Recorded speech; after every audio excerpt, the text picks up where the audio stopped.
Well, the MLB trade deadline rumor mill has already started heating up a little bit. We've got a rumor, a speculation, a thought from Jim Bowden of The Athletic on Foul Territory's episode today on their show, mentioning that Emmanuel Clase looks to one be on the move. When asked, he said that one of the names that he's hearing the most right now is Emmanuel Clase. The Guardians feel comfortable putting Cade Smith in the closer role. They feel like this is a great time to sell high on Emmanuel Clase.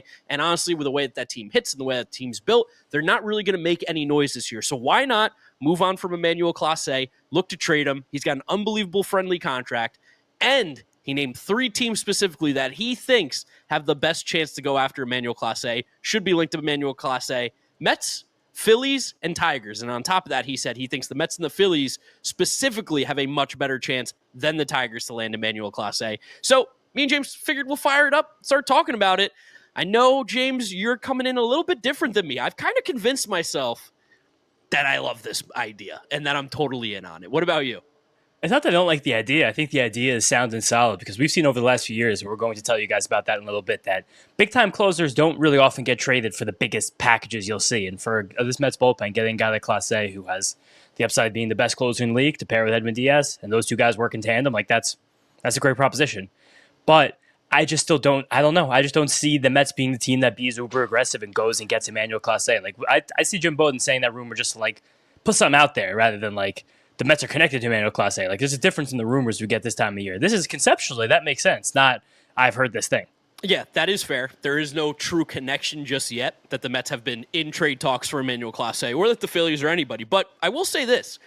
While I first saw the clip, I was like, Emmanuel Clase is getting paid. There's no way the Mets want to pay him, Edwin Diaz, AJ Minter, all these relievers. But then you look at what Emmanuel Clase is going to be owed over the next few seasons. Nothing. It's shockingly cheap. So next year, $6.4 million, which is dirt cheap for the kind of closer reliever that he would end up being for this roster. Ridiculously cheap. And then there's team options the next 2 seasons of $10 million apiece. And while that would put him as one of the more higher paid relievers on the market AAV wise, it's like inside the top 20, which really isn't that big of a deal. The reason I think that the Mets would be even more inclined is they just gave AJ Minter 2 for 22. So if you're trading for Emmanuel Clase, I know you have to give up assets, but you're essentially trading him and then signing him. You're taking that contract for a 3-year, what is that, $26 million deal. There might not be better value in terms of what kind of production you could get out of a reliever, a high-end reliever, than what you could get for Clase at that money. 100%. Dead on. But I still don't see David Stearns being the general manager to do this. And I do think that it probably is more possible than I thought when we first started talking about it this afternoon. You kind of convinced me that it is not in any way likely, but plausible, which is cool. It's amazing how cheap that contract is. The Guardians gave that to Clase after 2021, his first season with their team, when he took over the closer role midseason, had a 1.29 ERA. They were like, here's a really cheap deal to buy out your arbitration. You get guaranteed millions of dollars and $20 million for 2 years right after arbitration's over. Not that bad for leverage. Similar one you just said, like AJ Minter. Like if you had a 23-year-old Emmanuel Clase, you could be like, yeah, you get the AJ Minter money in 5 years. Be like, yeah, it's a great deal for me. And that makes it even more valuable in the trade market, though. Like the only comparable closers that have been traded the last few years, just because of how good and how productive Clase is, were Edwin Diaz way back in 2019, which is a different galaxy and really should never be used as a comp because... Especially, because we had an agent negotiating this trade, and that agent had brain damage. So we know... Not conclusive.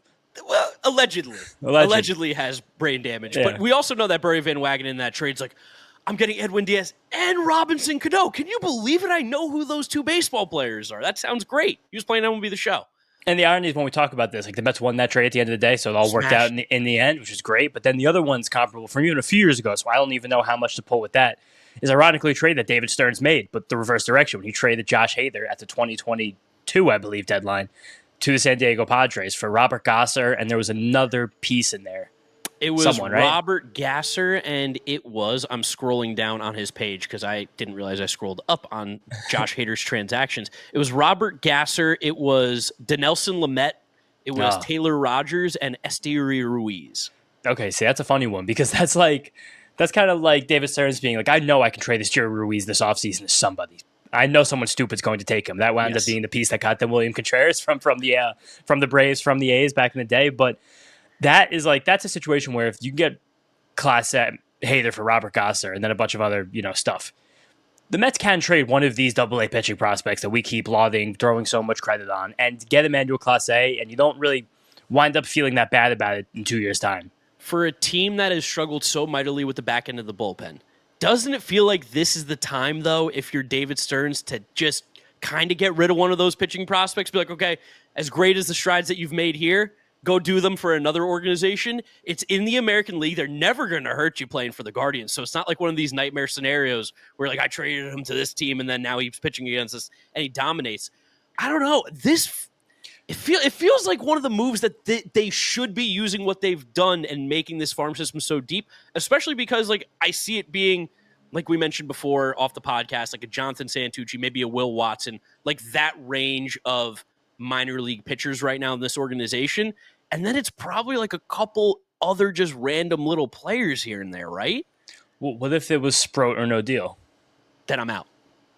Here's the other thing about trading for Clase is still giving up again. Like, these are going to be guys that we think are like next year top 100 type of guys, or like for sure at least have the range of man, because like it's range of outcomes guys where you think they're going to be mid rotation starters, and I think with some upside. I think the best comp, like with this trade, because again, the Hader trade is by far the best one that we're going to be able to comp out. I'll name out some other guys that have been traded recently in terms of big closers and relievers, but the Hader one's the most similar just because of dominance and timing and being traded.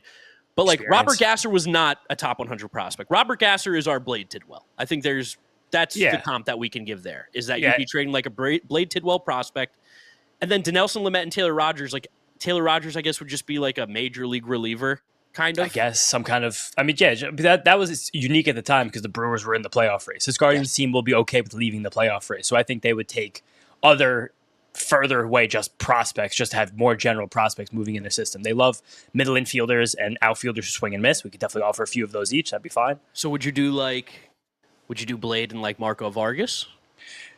I guess maybe, but I think my other problem with this Clase trade, not saying anything bad about Clase the pitcher. Like, I think there was too much hubbub about him early this season when he was giving up a lot of hits on like dribblers through that hole and through this hole, because last year he had the 0.61 ERA, and this year he blew like 3 of his first 5 saves after blowing that save in the playoffs. People are like, oh my God, what's wrong with Clase? He's still a great pitcher. He's still basically unhittable. He's been unhittable since that little blip towards middle end of April.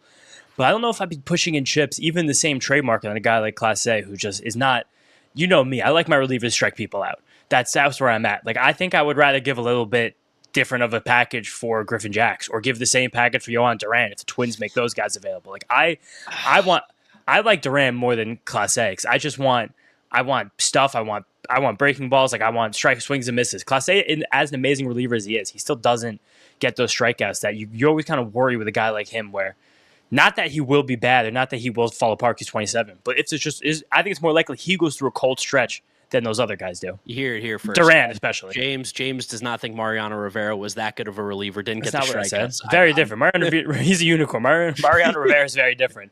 But again, like, Emmanuel Clase is not Mariano Rivera. How dare you compare them? But like, I mean, he had a pretty ridiculous year. Clase, dude, he's got like a 1.8 ERA. He's thrown he's amazing. 350 innings. At some point, don't you just throw away the idea of like, I want the strikeouts, because you've seen that much of him, and he has an under 1 whip.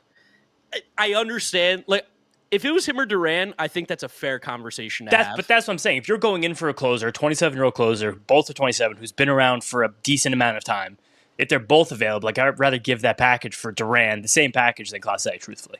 Man, is that a hot take? Why is that a hot take? Clase is like the fucking best closer in baseball, not named Edwin Diaz. I'm saying I think he has like the allure of the best closer in baseball, but I think that Durant, I just see more explosive stuff. Like, you watch Clase kind of get bodied in the playoffs last year. Yeah, he definitely did. Like, things tighten up on Emmanuel Clase because he doesn't have like a true whiff pitch. It's just cutters and sliders over and over again. Contact, so it's like it's much easier. I don't know. I feel like the cat and mouse game is different with a guy like Emmanuel Clase when you're in those moments than a guy like Yohan Durant. Like, I think that's just it at the end of the day. Like, if I'm shoving in chips, I want a guy who's like making, like, who's like, I don't know, like your eyes pop out of your head when he pitches, not the guy who just does a good piece of pitching. Emmanuel Clase's contract, what year did I say it ran until? Because I'm also it's 2 years after the next one, so it's 3 more full years. So he's through 2028, I believe, then? And it's 3 years for $26 million. Okay, so another thing I think to keep in mind, too, is that if you were to trade for Emmanuel Clase for the New York Mets, you then also have Emmanuel Clase, and you have a team option on Edwin Diaz for $20 million at age 34. That's a point. And as much as we love Edwin, and I'm really not trying to make this a anti-Edwin conversation, but I think it is relative to what we're saying. There's a world where the Mets just pick up the option for Emmanuel Clase, have another elite closer again, save $10 million. Edwin Diaz is a free agent at age 34. David Stearns, we love Edwin, but we know that there's no shot that he would have ever signed Edwin Diaz to the contract that Billy Epler did. And I can't imagine, if given the opportunity to pay Edwin Diaz $20 million at age 34, that David Stearns is realistically going to pick up that option as long as he's still here. And similarly, Yohan Durant has 2 more years of team control, 2 more years of arbitration, never signed an extension. He made $4 million this year in arbitration. So you're probably looking at a 2-year deal for $16 million for Yohan Durant. $17 million. A little bit more, just because looking at Hader's numbers from when he was in ARB with the Brewers and then when he went to the Padres, the last few years he was 11 mil with the Brewers, 14 mil then with the Padres, and then he got the contract with the Astros. So still probably a little bit more volume on what Hader did compared to Durant these last few years. It's probably honestly it's probably the exact same. Probably similar, 2 for 20, similar. You get that, yeah. But I think that point does make it, I don't know, this seep in a little bit, but I don't see that. I want to even bring up the Tanner Scott trade for last year, because I think that was also comparable. At the time, he was the best reliever on the market. I do think that these increased prices for relievers that we've seen, especially last year, is kind of a weird symptom of the new playoff structure and the new trade deadline, where there's 3 sellers and 17 buyers, where it's just like now Tanner Scott becomes one of the biggest impact players trade at the deadline. He now gets a lot more back. And even the lot more back for Tanner Scott still wasn't like an overwhelming package. It was just like a depthy package. It was led by Robbie Snelling, who I believe is a former first-round pick, who's like a big athletic lefty college quarterback. Has gassed it up, not that consistent, but the guy that like still a fun developmental project, even though he's in his early 20s. So it's him, Adam Mazur, who's just kind of been up and down like quadruple A pitcher for the Marlins since that trade. He's got a slider, but he's probably like, they hope he's a back end guy. Graham Pauley, who I think has hit better of late, but even still, like you squint and I never really see Graham Pauley being like a 3-win player in a season. You could put Graham Pauley in a room and say that's Graham Pauley, and I wouldn't be able to pick him out of a line. Yeah, great. And then like Jay Beshears. I don't know how to say his name. Sorry, Jay. Jay Beshears, yeah. Jay Beshears. He's an infielder who I'm assuming is a younger guy, because he was a 24th ranked prospect in the Padres system this time last year. So again, and that was also for 2 relievers, Tanner Scott and Brian Hoeing. Brian Hoeing also being quite a good reliever. Very good and controllable. Yeah, so I think the big part of this conversation is that he's gettable. It's not like you have to trade crazy huge prospects for Emmanuel Clase. That's what makes it interesting. But I still just don't know if that's the value proposition the way the Mets are thinking. The other part of this, and this will kind of be the last part of the conversation here, is that the Phillies are definitely going to be all over Emmanuel Clase if he is actually truly available. And knowing Dave Dombrowski and knowing how he operates at the trade deadline, stuff that we talked about in the last episode, he'll go crazy. He'll be the one where the Guardians like, you want to give us who for him? You want to give up what? Like, and honestly, if you're the Phillies or if you're the Mets, like this is a piece that does help you a lot. I think it helps the Phillies, as crazy as this sounds, a lot more than it does with the Mets, because they have much more physically no way to close games right now. Gets to the 9th inning, they're like, please, baseball gods, help us with any power that you can. Emmanuel Clase means a lot more to that team in that role. I could see Dave Dombrowski doing something crazy and being like, how about a top 100 prospect for him? Yeah, like if the Mets were offering like Blade and someone else, and the Guardians were actually considering it, which we don't know. Again, this is all just kind of thinking about comps and all this stuff. Like if they just put Mick Abel, they'd be like, "Yep, done deal. Sorry, Mets, nice try." Yeah. Sprout, and they were like, "Nope." Like, all right, we're taking this guy. So that's possible. I do think that is actually the weird sub layer of this whole thing, is that, and it's funny when you see Jim Bowden like come out of the rumor like, these are the 2 teams who I think have the best package put together. It's like, wow, I wonder what the goal is here. Do you want those teams to compete on the trade market for this pitcher? I would be upset if he did go to the Phillies, though. Oh yeah, that. You son of a bitch. You had to say those things about you prefer other guys. He doesn't have strikeouts. He's going to start striking everybody out. Well, maybe. I mean, this year has had times where he has struck more people out, but I don't know. I'd like Durant over Clase. That's fair. If I'm going to an inning against Durant versus Clase, I feel like I have a better chance against Clase. Oh, yeah. It's really hard to say either way, because they both throw 100 and they both the pitches move different ways. Durant's got that demon sinker, and Clase is like, I'm going to throw an insane cutter that you've never seen in your life before. Yeah. Again, they're both tremendous. Clase is, I mean, I'm not saying this is disparaging. I still think he's one of the top 5 relievers, closers in baseball, top 7. But like, I think he sometimes gets like the mantle of number 1 undisputed. I'm not sure if that's true. I still think if it's Blade and like a younger prospect, I would do it for sure. Blade and Marco Vargas. Santucci, and somebody. Santucci I might be a little reluctant to part ways with, but if it keeps him off the Phillies, yeah. Yeah, it's one of those things where, as much as I like Santucci as a prospect, I think for Emmanuel Clase, I'm cool with taking the risks that Jonathan Santucci is not ready and dominating in 2 seasons. Yeah, or maybe if he is, but I don't know. If you need, and he gets to be, like you said, the $10 million cheaper Edwin Diaz replacement. But which is kind of the interesting wrinkle. They're both of those guys could be that guy. I don't even know if Durant's available. I'm just talking on my ass right now, trying to hope he's available because I like him so much as a pitcher. But we now in our situation we can actually make some of these trades. Like this is the difference from now in 2022, where there was not one prospect in the system that anybody wanted, and now there's like 15, 20. And as then, much as Billy Epler fucked us with signing Edwin Diaz to that contract, and it's crazy. Shout out Billy Epler for getting all these prospects, and then shout out David Stearns for drafting well, and shout out everybody else for developing these guys like Chris Gross and Eric Yeagers and all them. it'd be funny if we could send them as part of this deal Acuna, and they have just like another middle infielder that like, can't really hit to go like mix up there with Brian Rocchio, gets traded to the Rockies in a few years like Tyler Freeman. That would be a fun wrinkle. Juan Burrito's still down AAA. Sign me up all day. Yeah, maybe Luis Angel Acuna and Santucci for Emmanuel Clase. Yeah, why not? I literally, same thing. I'll drive him. I'll drive him from Cleveland. That's a short drive. That's really not even that bad. 8 hours. I could do that in my sleep. I know the exact route. Yeah, it's less than South Carolina for me. But yeah, that's it. We'd love to know what you guys think about this trade rumor down in the comment section below. Think the Mets should go after Clase? Do you think it's even a possibility? We want to know what you guys are thinking and saying. Don't forget to subscribe to the Mets'd Podcast YouTube channel. We're going to be doing more of these. As rumors come out, we will be dropping videos and episodes kind of out of the blue. So make sure you are subscribed. And if you're listening to us, make sure you are following us on Apple Podcasts, Spotify, Google. Drop us a rating, drop us a review, download, and subscribe. You can check out James on social media at James Chiano. I'm Giraffe Neck Mark with a C. Thank you guys for listening. Thank you for watching. Let's fucking go Mets. Peace out. Let's go Mets, guys. See you next time.